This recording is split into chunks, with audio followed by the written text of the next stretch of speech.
আসসালামু আলাইকুম। টমিস কুকিং সেন্টারে আপনাদের স্বাগতম। আজকে হাতে মাখা ছোট মাছের চচ্চড়ির একটা রেসিপি নিয়ে চলে আসলাম। কাঁচা পাকা টমেটো দিয়ে ছোট মাছ কিন্তু এইভাবে রান্না করলে স্বাদ একদম বদলে যায়। আজকে দেখাবো একটা সহজ কিন্তু দারুণ ছোট মাছের রেসিপি, যেটা সাদা ভাতের সাথে গরম বা শীতকালে যে কোনো সিজনেই খেতে ভালো লাগে। রান্না শুরুর আগে এই রেসিপিতে যে উপকরণগুলো লাগবে সেগুলো আগে কেটে নেব। প্রথমে 4টা মিডিয়াম সাইজে পেঁয়াজ নিয়েছি, এগুলো কুচি করে নেব। যেহেতু হাত মাখিয়ে মাছটা রান্না করব, তাই বাটা পেঁয়াজ আর দেব না, শুধু পেঁয়াজ কুচিই দেব। আর পেঁয়াজটা যতটা সম্ভব মিহি করে কুচি করে নিতে হবে।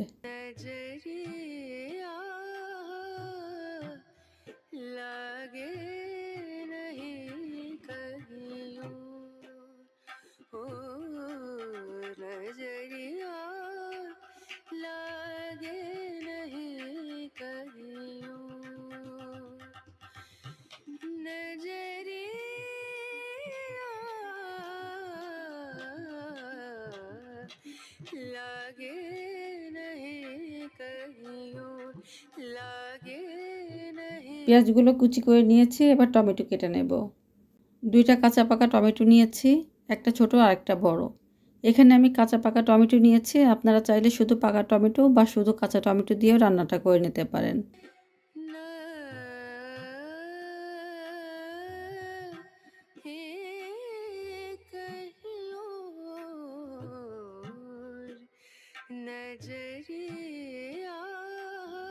টমেটোগুলো এমন চিকন আর লম্বা করে ফালি করে নিয়েছি। বেশ কিছু ধনিয়া পাতা কুচি করে নেব। এবার ছোট মাছের চচ্চড়িতে ধনিয়া পাতার ফ্লেভারটা আমার খুবই ভালো লাগে, তাই পরিমাণটা একটু বেশিই নিয়েছি। আপনারা আপনাদের পছন্দ মতো দিবেন।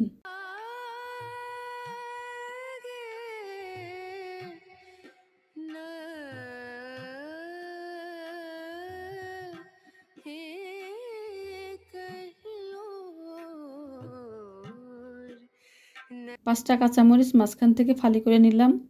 ঝালের পরিমাণটাও আপনারা কম বেশি করে নিতে পারেন। এখন কাটাকুটি শেষ, মাছটা রেডি করে নেব।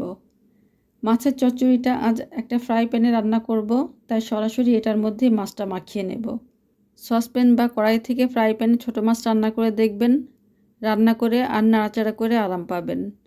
মাছগুলো ভেঙে যাওয়ার ভয় থাকবে না। প্রথমে পেঁয়াজ কুচিগুলো প্যানে নিয়ে নিয়েছি, তারপর 1.5 চামচ লবণ দিয়ে পেঁয়াজের কুচিগুলো বেশ ডলে ডলে নরম করে নেব। এরপর এক এক করে বাদবাকি মশলাগুলো অ্যাড করে নেব।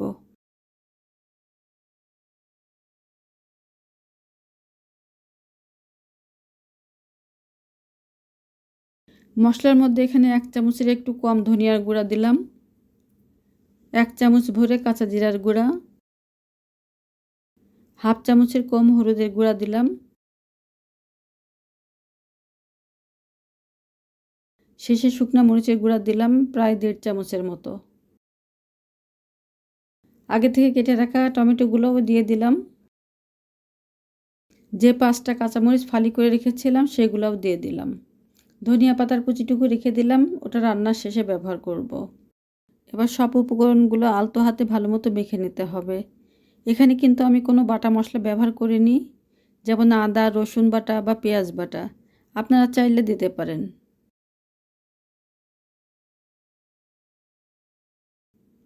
এবার 500 গ্রামের মতো মলা মাছ এর মধ্যে দিয়ে দিলাম। মাছগুলো আগে থেকে কেটে আঁশ ছাড়িয়ে লবণ দিয়ে ভালো মতো ধুয়ে নিয়েছি। এই মাছে খুব ছোট ছোট আঁশ থাকে, তাই ভালো মতো পরিষ্কার করে ধুয়ে নিতে হবে। এখানে আমি 50 গ্রামের মতো সরিষার তেল দিয়েছি। এই রান্নায় অবশ্যই সরিষার তেলটা দেওয়ার চেষ্টা করবেন, তাহলে ছোট মাছের রেসিপির স্বাদ অনেকটাই বেড়ে যায়।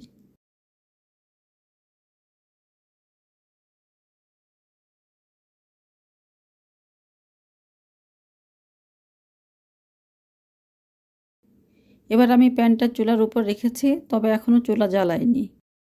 মাছ চচ্চড়ির জন্য এখানে আমি 1 কাপ মতো পানি দিলাম।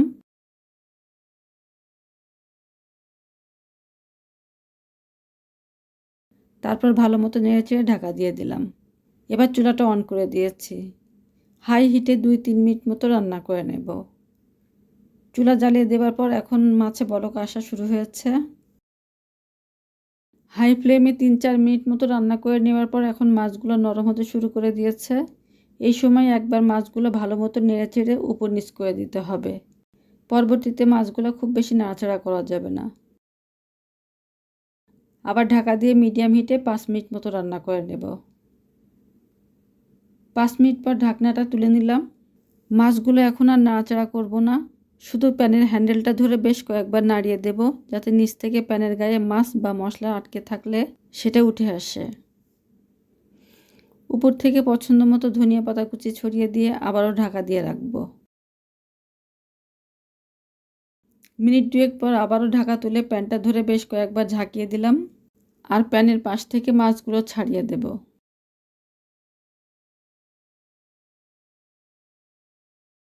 সবশেষে 1 টেবিল চামচ কাঁচা সরিষার তেল মাছের উপর থেকে ছড়িয়ে দিয়ে সঙ্গে সঙ্গে ঢাকা দিয়ে দেব। এভাবে মিডিয়াম টু লো হিটে 1-2 মিনিট মতো দমে রাখবো। 1 মিনিট পর এখন চুলাটা বন্ধ করে দেব। চচ্চড়িটার ফাইনাল লুকটা এমন এসেছে।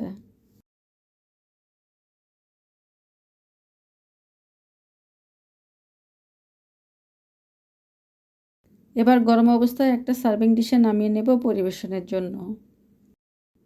দেখলেন তো ভিউয়ার্স, কি অল্প সময়ে আর অল্প মশলায় দারুণ একটা ছোট মাছের রেসিপি করে ফেললাম। আশা করি এইভাবে রান্না করলে আপনার পরিবারের সবাই পছন্দ করবে। চচ্চড়িটা নামাবার আগে 1 চামচ কাঁচা সরিষার তেল দেওয়ার জন্য ধনিয়া পাতা আর সরিষার তেলের কম্বিনেশনের খুব সুন্দর একটা ফ্লেভার মাছ থেকে পাওয়া যাচ্ছে, যেটা নাকে যেতেই মুখে পানি চলে আসবে। আজ এই পর্যন্তই, আবার চলে আসবো অন্য কোনো রেসিপির সাথে। আর আমার চ্যানেলটি সাবস্ক্রাইব করে আশা করি আমার সাথেই থাকবেন। ভালো থাকবেন সবাই। আল্লাহ হাফেজ।